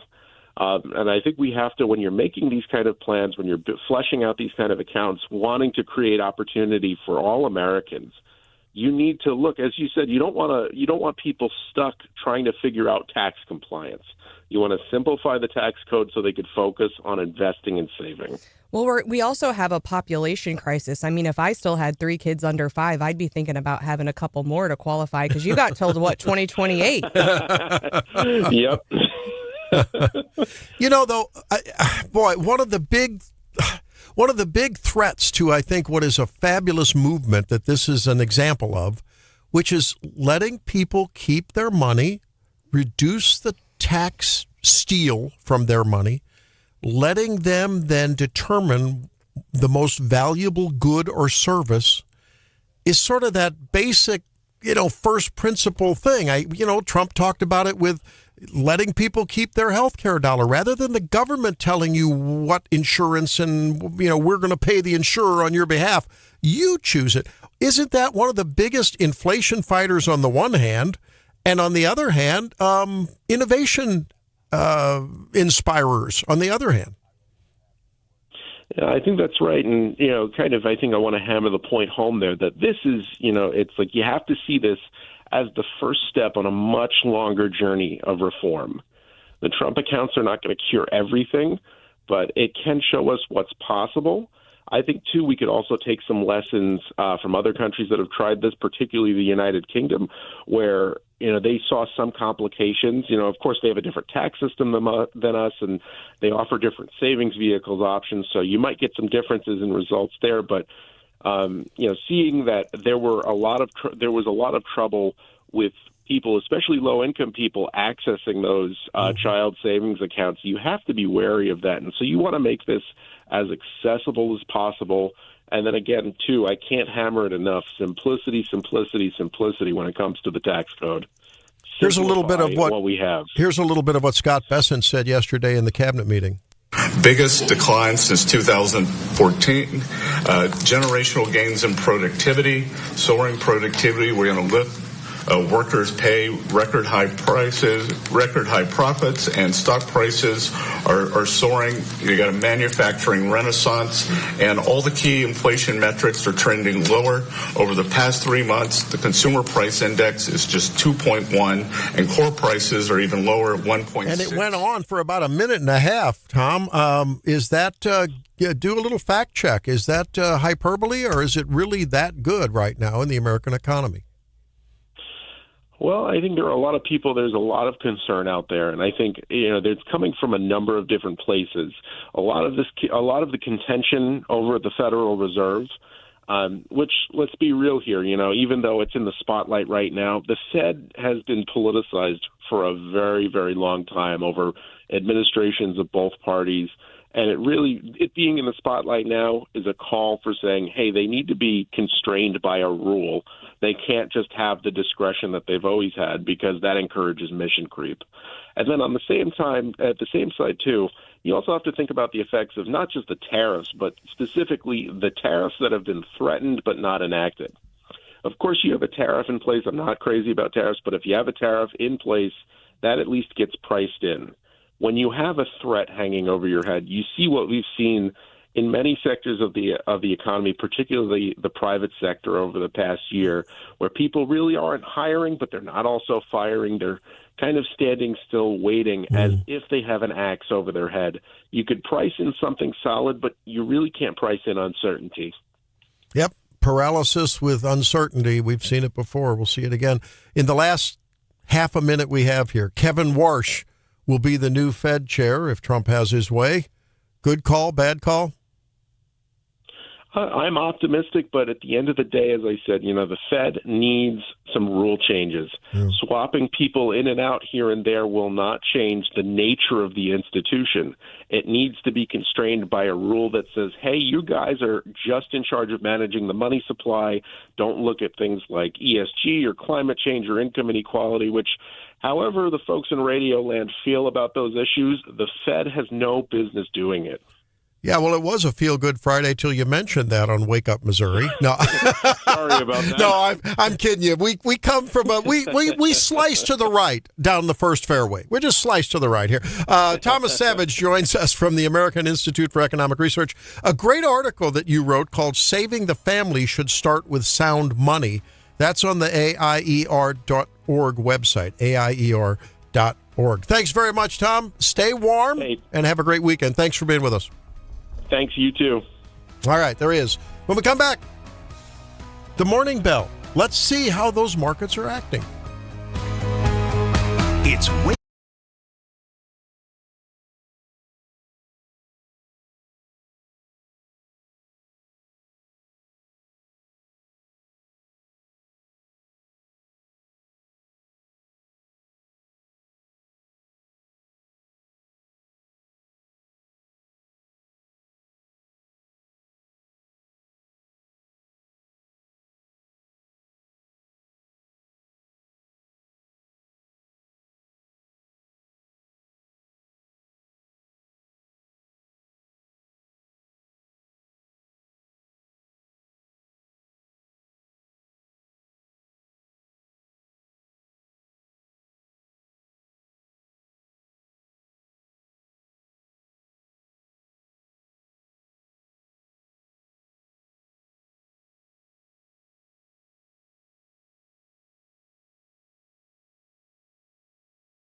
What's the morning bell looking like? Well, the market had some concerns about AI overspending with all the tech earnings reports this week, so it took a bit of a dive. We saw the Nasdaq down 0.72%, the S&P down 0.13%, the Dow up 0.11%. We've got technology as the biggest loser yesterday. I think Microsoft took a pretty big hit. Communication services, real estate, and financials, and let's see, energy and industrials all up more than 1% yesterday. So pretty good. I am going to kick off our winners and losers segment a little bit early. Changing the rules, are you? I am. And if you want to weigh in with your winners and losers for the week, do that. We will read those out at 8:30. Text us 573-874-9390. But I'm going to kick it off. And one of my winners of the week is the iPhone. So Apple beat its expected earnings report yesterday bigly. They reported 16% revenue growth to about $144 billion. That is way in excess of what they were anticipating. And so essentially, it's all due to the iPhone. iPhone revenue surged 23% to $85 billion. $78 billion was what was expected. And importantly, they said there are now 2.5 billion Apple devices in use, or about one for every 3 people on Earth. Holy And I'm cow. thinking, if you looked at your household, we're at probably 3 to 1. That's better than guns. With your watch, well, no, I bet we're at like 4 to 5 to 1, because with your watch, your AirPods, your phone, your iPad, some of us have more than one iPad.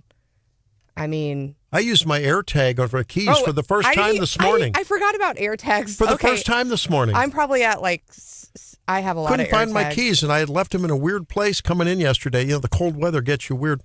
And so all of a sudden, it's like I tried it. I Siri'd it. Where are my keys?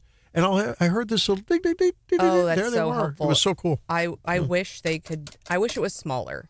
The kids gave us AirTags for Christmas. It was a bit of an insult, but it was useful. No, I don't travel I'm telling you, I don't travel anywhere without that AirTag in my luggage. Okay, so you use an AirTag. Oh, yeah. It's not a sign of senility. Okay, good. Thank you. I use an AirTag. I use AirTags too, and I have a funny story on why I got AirTags. This was back in high school. I had to drive me and my brother to school, and I couldn't find my keys anywhere. And I was like 30 minutes late to school to get there, because I couldn't find my keys. I look outside my door, and the cat's playing with them. It took my keys from my nightstand and was playing with them in the hallway. Really? So after that, I had to get an AirTag. Is that the same cat that ate your homework? No. That was the dog. I see. Or no, the bird. Yeah, or no, the horse. Yeah. I don't remember. No, really, teacher, the cat ate my homework. Yeah. You need more keys on your ring or something. Fewer cats is what you need. That's probably right. Well, it's not at all good news for Apple. The iPad is only up 6%. The Mac itself, the computer, is down 7%, and wearables are down 2%. I thought this was interesting on wearables because we just talked about how several companies are looking at an additional wearable device, whether it be a pin or glasses or AirPods.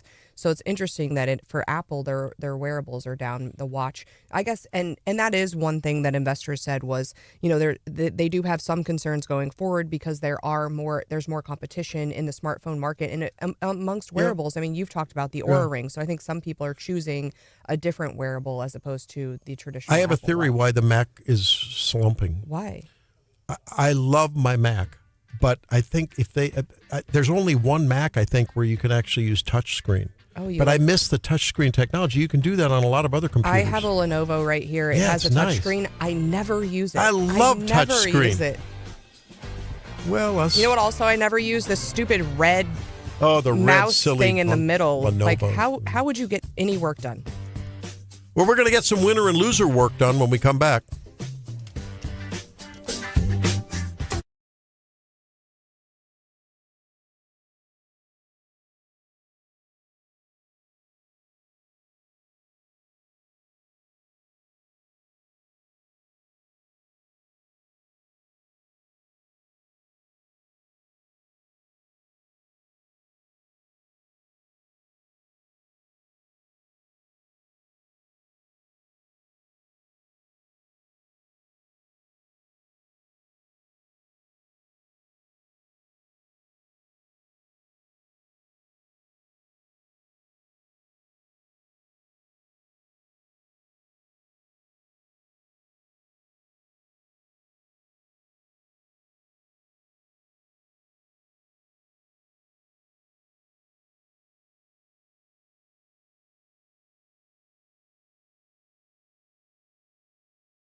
Hey, every Feel Good Friday, we have some fun talking about winners and losers of the week. Invite you to join in on that fun here on Wake Up Missouri. I'm Randy, Stephanie, John, Drake will all take our turn. I think Brian will pop in as well.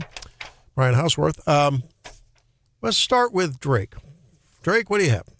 All right, my winner, 1 week from now, 7 days, is the first Mizzou softball game. Isn't that great?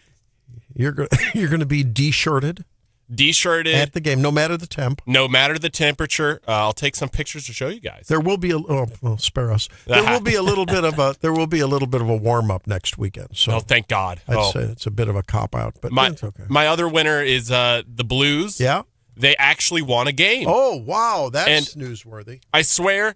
Every time they have a lead in like the first or second period, they always lose. And I've had a joke with my mom. I go up to her and I show her and I'm like, this is a game we're going to lose. And 9 out of 10 times I'm right. Yesterday I was wrong and I was pleasantly surprised. So they won. Well, they won.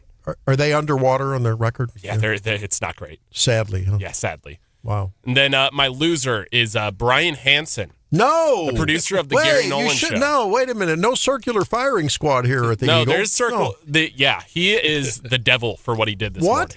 I don't know what exactly he did, but he must have put some oil or butter or something on the coffee pot.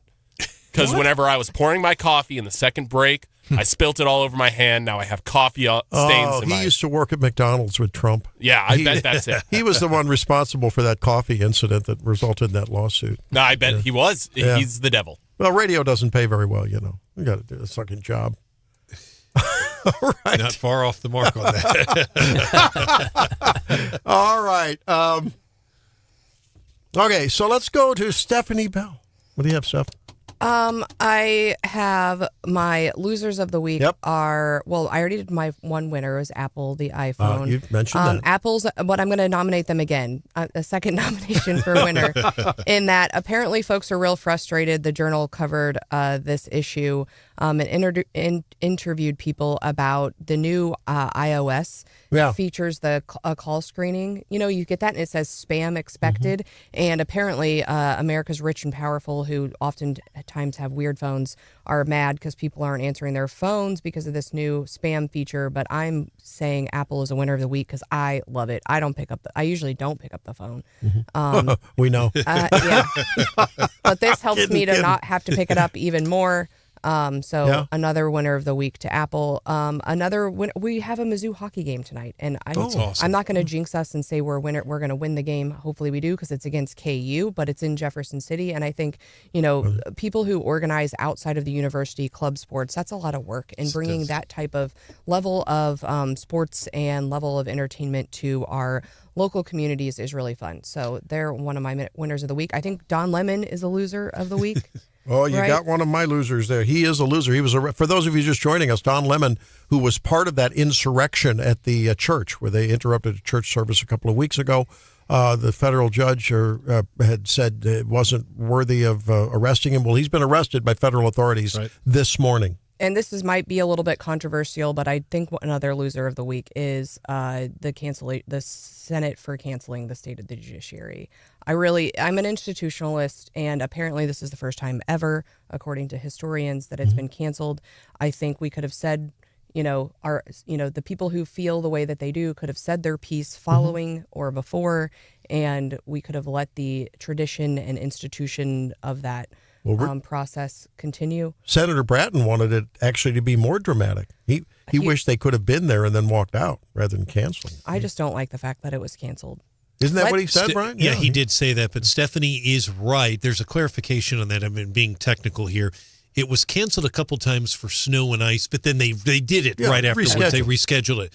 But you are absolutely, in my lifetime, I've never seen it canceled before, but a lot of our listeners are just furious with the courts right now. But I think the way in which you have that debate is the way that I disagree. There are differing opinions, but I feel like we are always the party of like when we send speakers to campuses and people show up and they don't let people say their piece.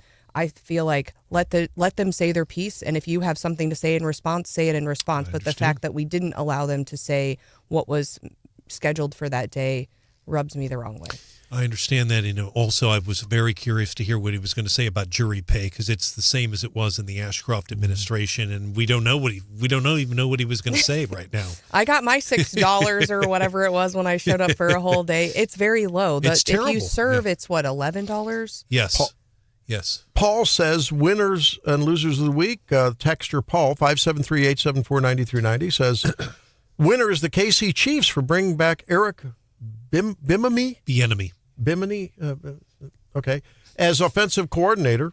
Loser, the quote show horse Christy Nome, who had to be taken back to the barn so the old workhorse Tom Homan could be put back in front of the plow.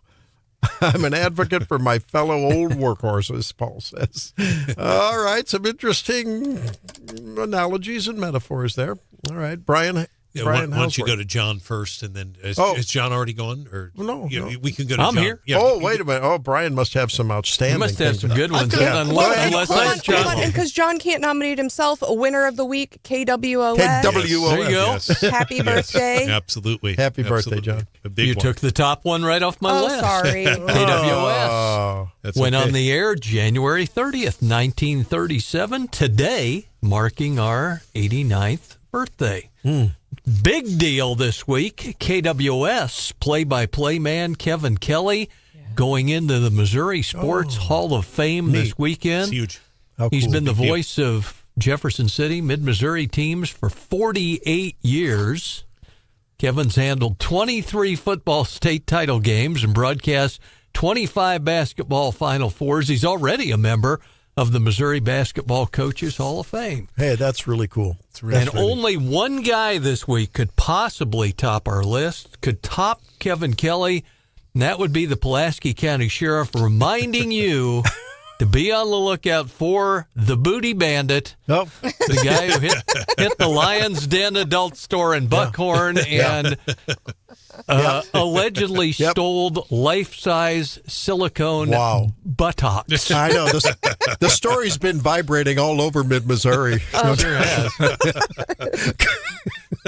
There it is. Life-size novelties missing as well, they say. Top that, Hauswirth. That's going to be hard to Your turn, Hauswirth. You asked for it. And I don't know that people listening actually heard Randy slip something in that was actually really good. That was awesome. Go ahead. Hey guys, good to see you. I've got two that John mentioned that are at the top of my list. Just to reiterate, Kevin Kelly.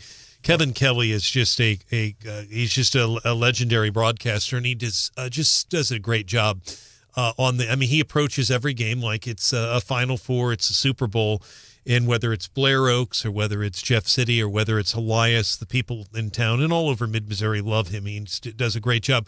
Capital City Cavaliers, got to mention them. Yes, absolutely.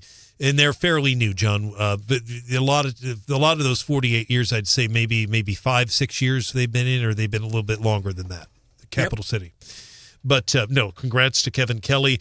And then KWS as well. I've got a picture up. It's on KWS.com and on 93.9theeagle.com of President Harry Truman speaking on the back of a train on a train in Jefferson City, 1948. And it's a big KWS microphone on the right in front of him. You would just probably never see that today with molt boxes, but worth mentioning. Earl Fleer, Dick Chapman, and the deadly coverage of the 1954 Missouri State Penitentiary riots. Some great history there. Trivia night is tonight in Columbia for the MU Healthcare for the Children's Hospital. Zimmer's involved in that. It is sold out. So I'm a judge at that event. Should be a lot of fun. I do that every year with the station. We have a lot of fun on that. Now, is that ever apropos? Brian Hauswirth is the judge for the trivia. Because if you were on anyone's team, it would not be fair. They don't let me play. So. No, it just wouldn't be fair. we do have a lot of fun. And I do have one more, Randy, on a more serious note. Judge, and you and Stephanie both know him, Joshua Calvin Devine. Oh, yeah. We had a very, very emotional sentencing the other day. I had sources in the courtroom, and I would have been there, but we had our retreat going on last Friday. Numerous outbursts in court. Several people had to be ejected. And my understanding is Joshua Calvin Devine handled himself very well, but you cannot have people screaming and having outbursts in court like that. What was the sentencing? It was Javian Lawhorn sentencing. I see. He served time for shooting Nadia Wright. He got an Alford plea. The family says they weren't notified. It was Shonda Hamilton. Stephanie remembers Morley Swingle. That's a whole other story. But he served like 6 years or something on it. Got paroled, gets out, drives 137 miles an hour down Clark Lane, leads police on a high-speed chase, and he's going back to prison. But there were several people. Javion was not one of them, my understanding, but there were people in court with outbursts, and it was handled very well by the judge. Devine really had his hands full there, did well. Yeah, and I covered one a couple of years ago where there were outbursts in his courtroom, and he doesn't put up with that. No. That's great. Yeah. All right. On my winners, I think we need to give a shout out for all the linemen throughout and women throughout the country. I don't think we had too much in the way of power outage here, but through the Southeast, there are still hundreds of thousands of people out of power, and it's a big deal. So, and all the first responders, we need to continually thank them in this frigid weather. Here's one that I think is a winner as well. You may have seen this. Josh Hawley met the West Point cadets in the hallway of under the Senate the other day, and this is what happened. Wait. All right. Both of you face this way. Which way? Face your way. He could be president someday. Okay. 90 degrees, gentlemen. Right angle. Yeah, let's go. Yeah.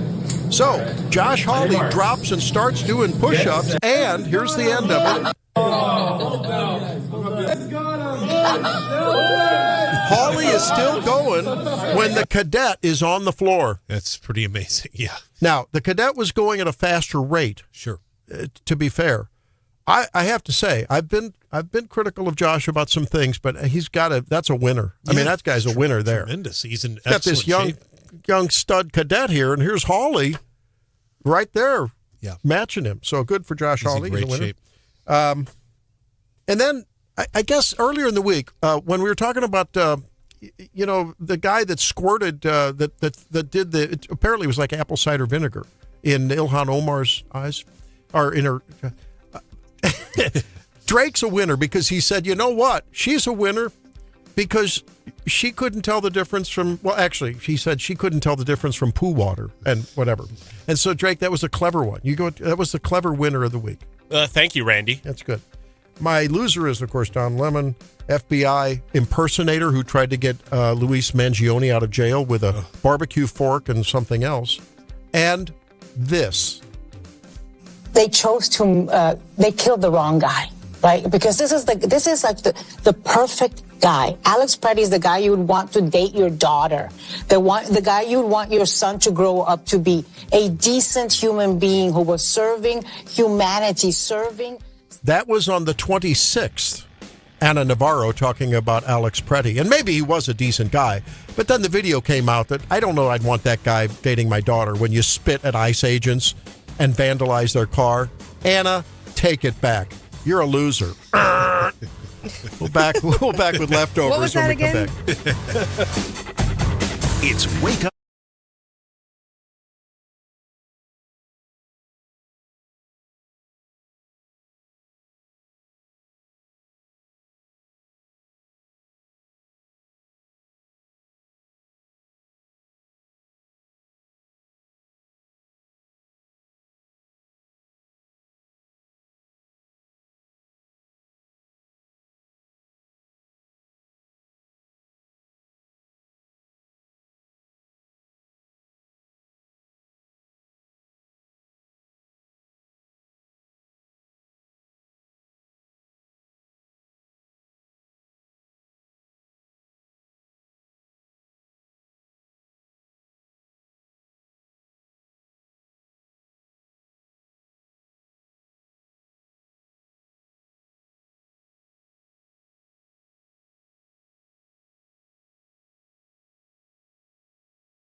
On Wake Up Missouri, as we wrap it up with some leftovers. Hey, thank you to Frank, who during the Winners and Losers texted and said a winner of the week for himself is Wake Up Missouri crew. Thanks for the infotainment.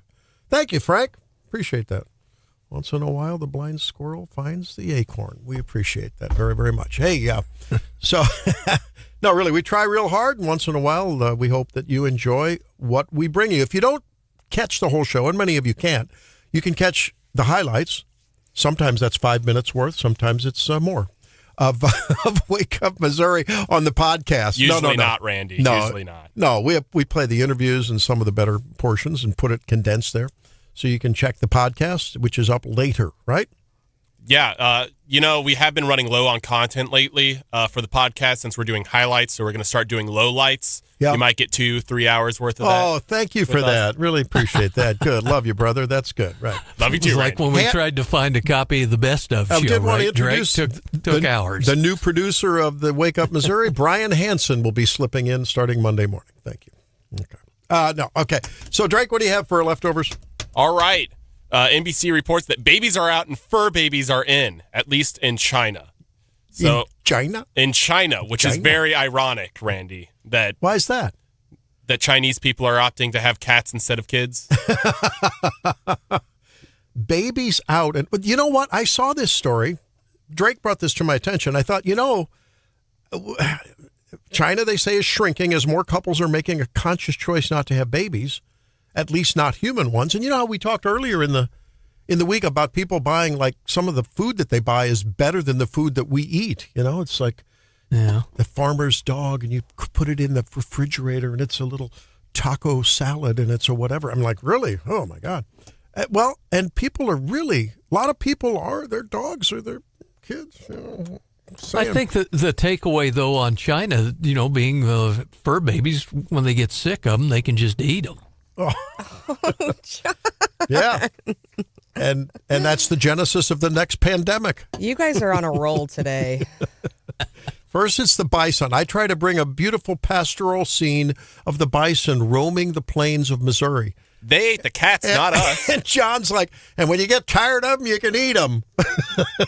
Same with the bison. I mean, you and your healthy stuff, isn't like bison, isn't it more like venison where it's like leaner? Yeah, it's real lean meat, yeah. But then there's this whole thing about the beefalo, the hybrids. I don't know that it's that much healthier. Maybe a little bit, probably a little bit leaner. So you're one of those guys, Drake, I could see you being a fur baby guy. You're a real pet guy. Yeah. I mean, guess what you don't get $1,000 for? Yeah, fur pets. babies. No, Mike Murphy, who does the afternoons for news, he always gives me crap because I told him that if it came down to choosing between my birds or a woman, I would choose the birds every day. Really? Oh, yeah. If a woman comes into my life and says, you have to get rid of your birds, no. Bye. You can stay on the curb tonight. I don't care. The woman has to be at least tolerant of your birds. Tolerant of my birds. Yeah. Not necessarily a lover of birds, but how many birds are we up to now, Drake? We're up to 2 now. 2 indoor birds, I should say. Wow. Well, we'll see what happens when we bring you Wake Up Missouri on Monday. Maybe some birds, but we'll always try to wing it.